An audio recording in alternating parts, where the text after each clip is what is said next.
De retour dans l'Africa Newsroom, notre invité Samuel Bajoum, journaliste et écrivain, est toujours avec nous, ainsi que notre éditorialiste Malik Yacher, et Alfred Chongo a laissé sa place à une nouvelle invitée, Bona Dramana Akindes, juriste. Bienvenue Madame Akindes. Bonsoir. Et tout de suite, c'est le dossier du jour.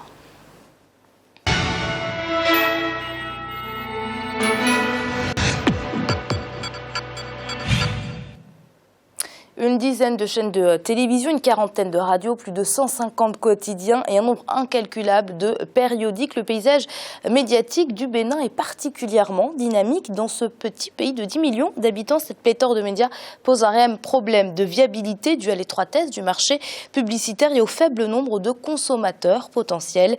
Malgré ces handicaps, les médias béninois sont souvent cités en exemple dans toute l'Afrique francophone. La libéralisation du paysage audio visuel béninois est envié par certains grands pays de l'Afrique de l'Ouest. C'est ce que nous explique Deo Gracias Kpodo. Depuis plusieurs années au Bénin, de nombreux acteurs s'investissent pour préserver certains acquis essentiels dans le domaine de la presse. Le droit fondamental que constitue la liberté d'information se manifeste par une pluralité de canaux d'expression et de diffusion de la pensée sur l'ensemble du pays. Car pour la plupart des Béninois, il ne peut y avoir de démocratie véritable sans citoyens pleinement et objectivement informés.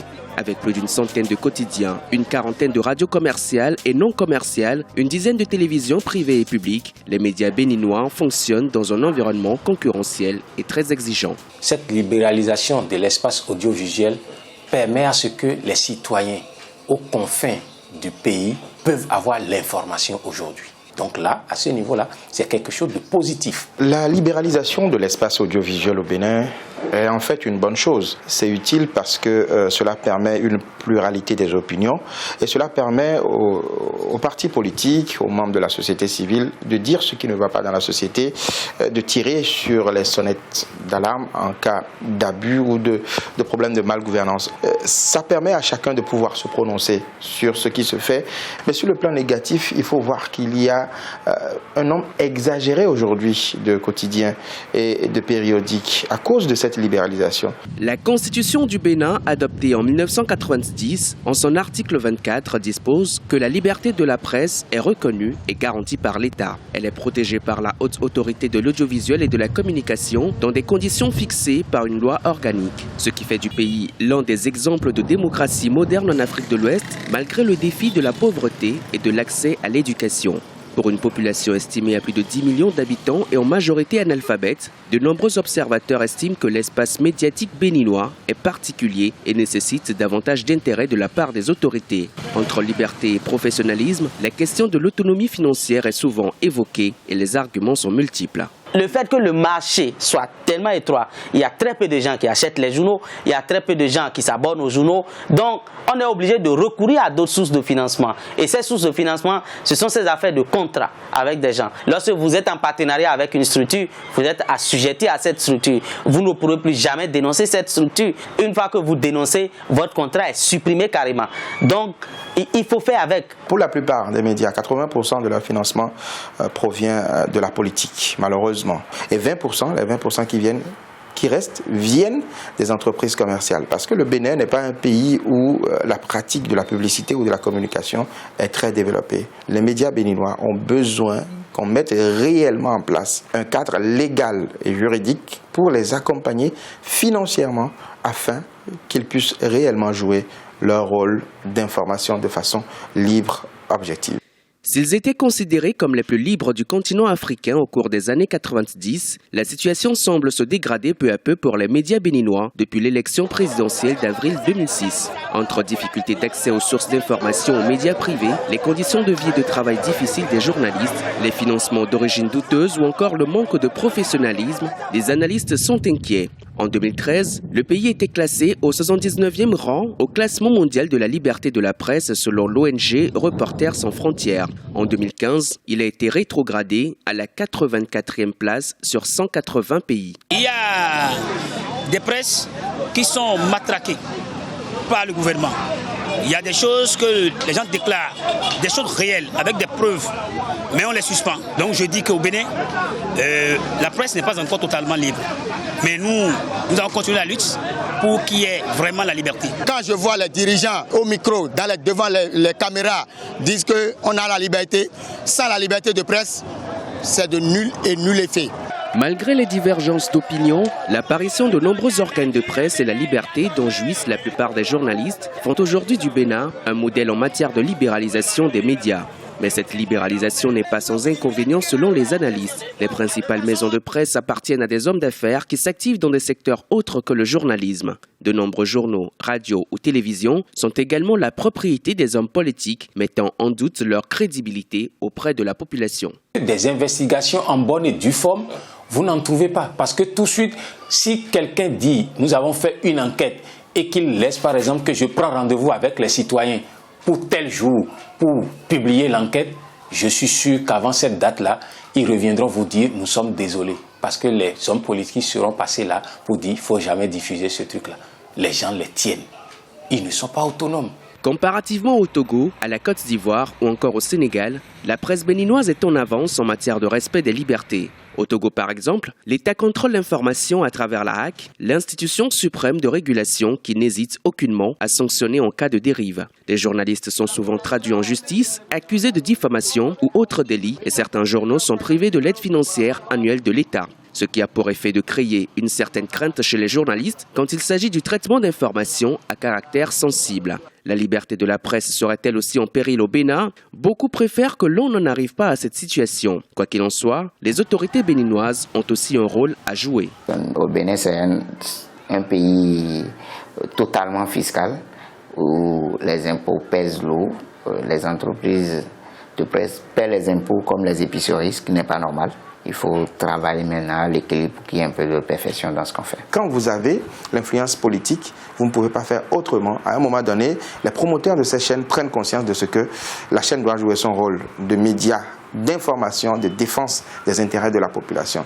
Donc c'est difficile d'éviter cela tant qu'on n'a pas mis en place les dispositifs qu'il faut, un dispositif légal qui canalise désormais la presse et qui dit voilà les conditions d'exercice, voilà les avantages qu'on accorde aux organes de presse. Les organes de presse ne sont plus considérés comme des entreprises commerciales, voilà les avantages qu'on vous accorde. Vous, patrons de presse, voilà les conditions que vous devez désormais appliquer aux journalistes qui travaillent chez vous. Parce qu'il faut mettre le journaliste aussi à l'abri du besoin. Il faut le déclarer, il faut l'assurer pour que ce journaliste ne soit pas tenté dans l'exercice de ses fonctions. Pour les journalistes béninois, la libéralisation doit demeurer un acquis, quel que soit le système politique ou administratif en place. Parmi les avantages à conserver, la diversité des opinions, la liberté d'information et davantage de choix pour les lecteurs, auditeurs et téléspectateurs.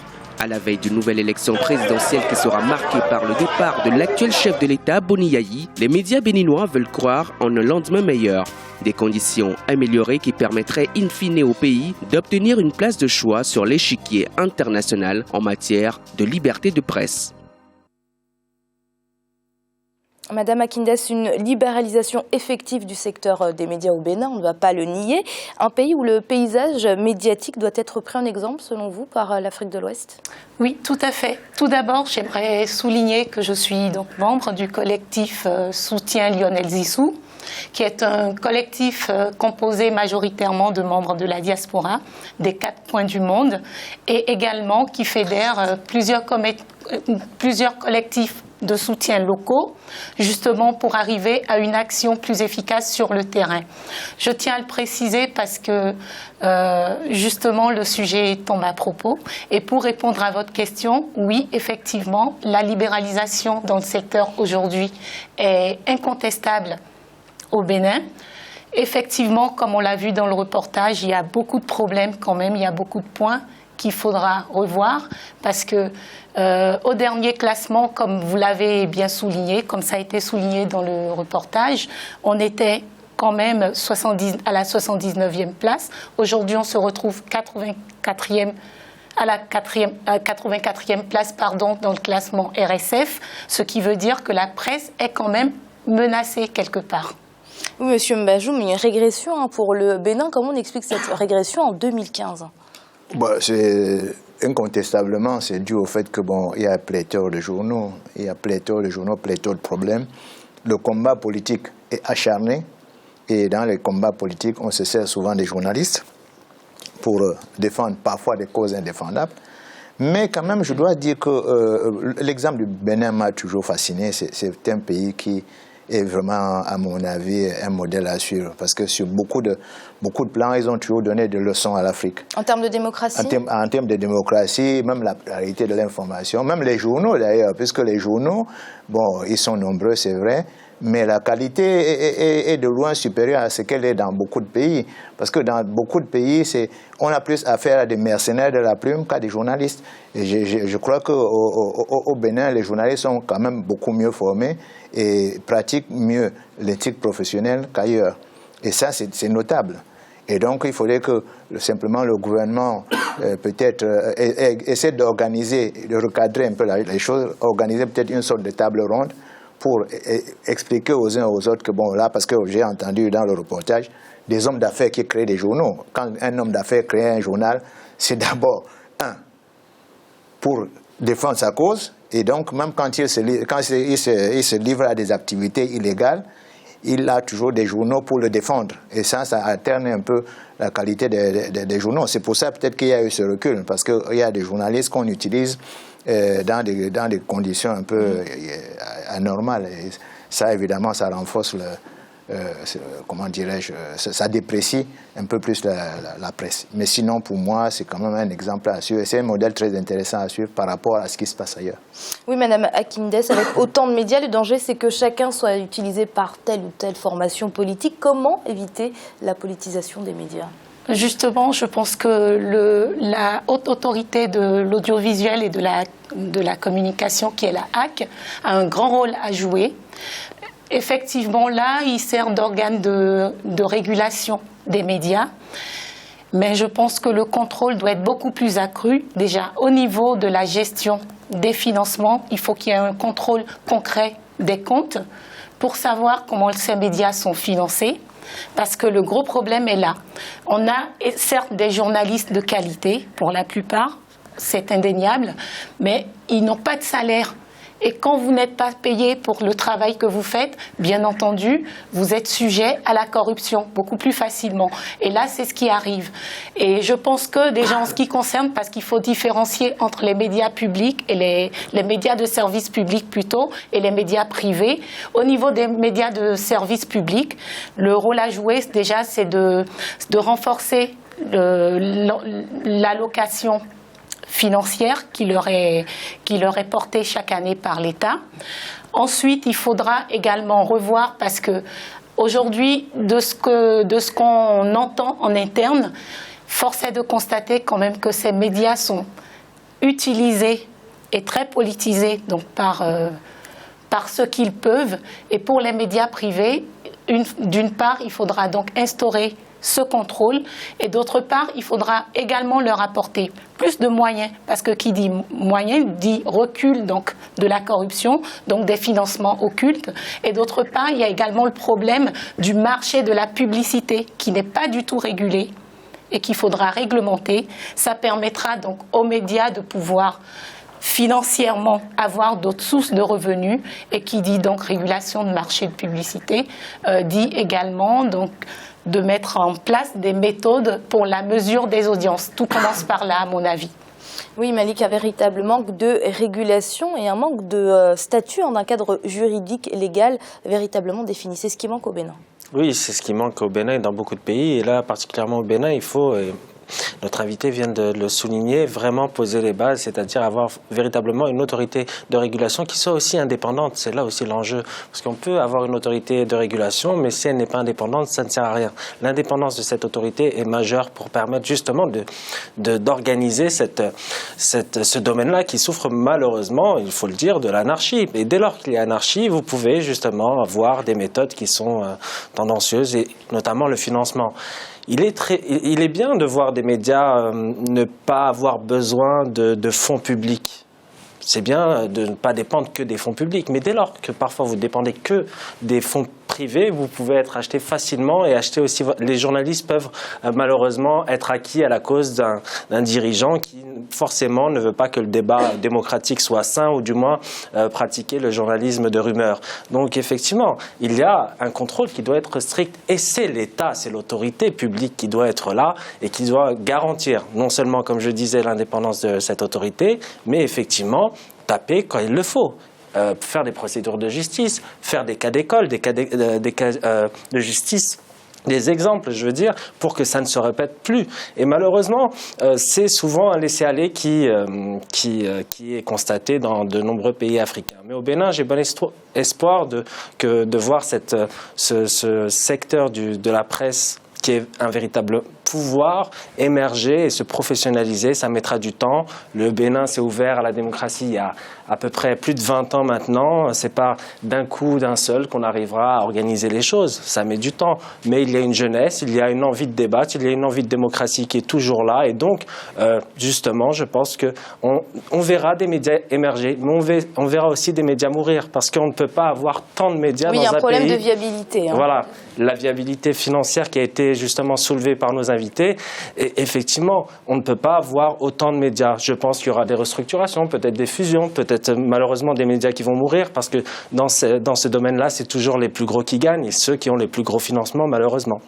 Madame Akindes, avant de terminer ce débat, peut-être vous laisser le mot de la fin justement sur la viabilité de ces médias qui est mise à mal justement à cause de cette pléthore de supports de presse. Oui, justement, je pense qu'il y a également un problème de conscience. Il faudra une prise de conscience réelle déjà de la part des journalistes, des médias en entier, parce qu'il y a une conscience professionnelle, il y a un code de déontologie à respecter. Les médias doivent prendre conscience qu'ils sont quand même, ils représentent l'image de la société, c'est eux qui véhiculent les informations, c'est eux qui font l'opinion publique, donc il est important qu'ils prennent conscience de leur rôle de renforcement de la promotion de la démocratie, de l'éducation du peuple et également de la citoyenneté. Tout le travail commencera par là. Et pour terminer, par analogie, je dirais qu'une presse sans conscience n'est que ruine de la démocratie. Merci. Merci Madame Akindes. C'est la fin de cette deuxième partie. Nous allons marquer une nouvelle pause. On se retrouve très vite pour la suite de l'Africa News. On a tout de suite.